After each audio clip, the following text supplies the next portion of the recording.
Caros filhos, no dia de hoje celebramos esta memória, a memória deste apóstolo, São Barnabé.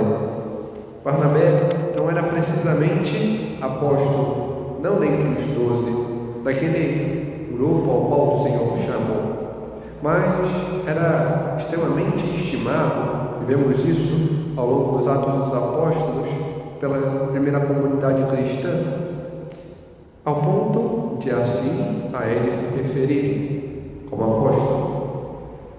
Mas além disso, os padres da igreja colocam Barnabé como um dos 72 discípulos que estavam em torno do Senhor.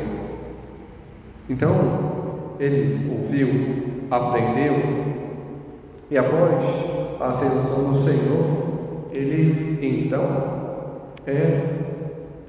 paulatinamente se aproxima e depois se integra a este grupo. Ele tem por missão, então, ir anunciar nos lugares mais para fora daquele cerco inicial de Jerusalém. E vai, então, até Antioquia.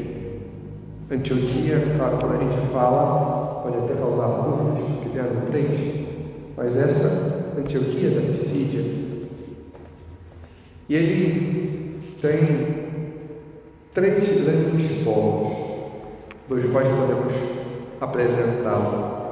Primeiro, esta foi sua primeira viagem, ao qual chama São Paulo a fazer parte, juntamente com o seu primo, João Marcos, o segundo evangelista. E ali evangelizam, ali anunciam, diante deste primeiro caminho. Depois vemos um segundo momento, não mais São Paulo, diante de uma divergência que se tem.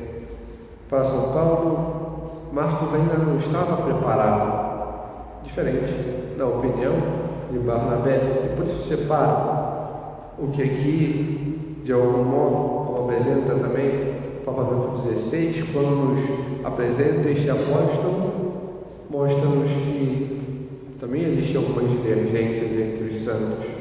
Não são seres que vêm dos céus, mas ao contrário, galo para lá. E devemos também nós aprender isso, este caminho. Dentro deste contexto, entre a primeira e a segunda parte, temos um fato de extrema importância que mostra, de certa forma, a proeminência de Barnabé. Diante da primeira grande questão que se aparece, a questão judaizante, onde os cristãos vindos do judaísmo acreditavam que primeiro se deveria passar por todo o sentido da lei. Já os outros criam que não. Então se tem este primeiro sínodo, esse primeiro concílio de Jerusalém, onde se discute, e lá se apresenta Barnabé, São Paulo, fazendo parte, apresentando, inquirindo e ajudando a discernir junto aos apóstolos.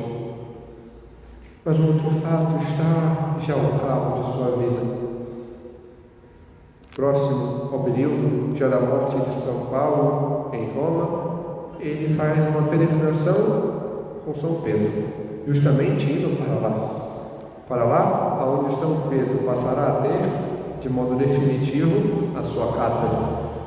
E chegando lá, ele continua a migrar depois para Milão, e ali aonde funda a primeira comunidade cristã, a qual atribui a ele ser o primeiro bispo.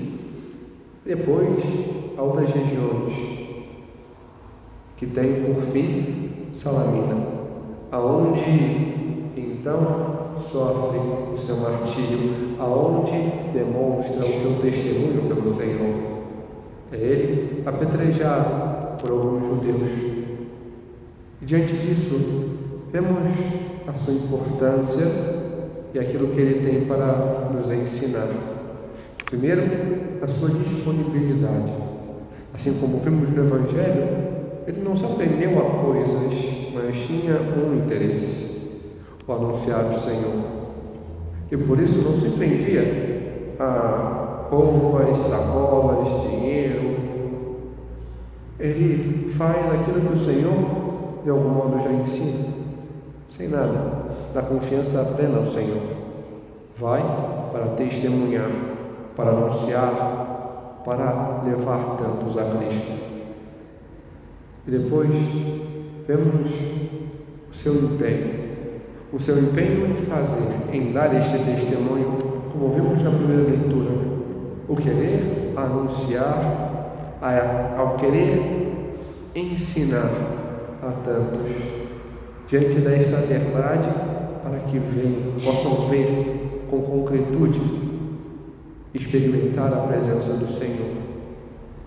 Como Ele, também nós devemos fazer, aprender a ter esta disponibilidade em anunciar, em ir aonde o Senhor nos chama, ir às nossas casas, aos nossos trabalhos, em meio aos nossos afazeres, para anunciar Cristo. Mas só o faremos de fato quando aprendermos a estar com o Senhor, como aprendermos de fato a estar com Ele. E por isso devemos, com Ele, ter um empenho na vida de oração. De fato, assim, experimentamos a presença de Deus, mas também ao aprender a fé, ao buscar conhecer cada vez mais a fé, para anunciar com concretude, anunciar e dar exemplo daquilo que cremos. Que possamos seguir este exemplo deste grande santo, deste apóstolo, que nos ensina nos dias de hoje a dar também este testemunho, não só com palavras, mas com a vida. Glória ao Pai, ao Filho e ao Espírito Santo.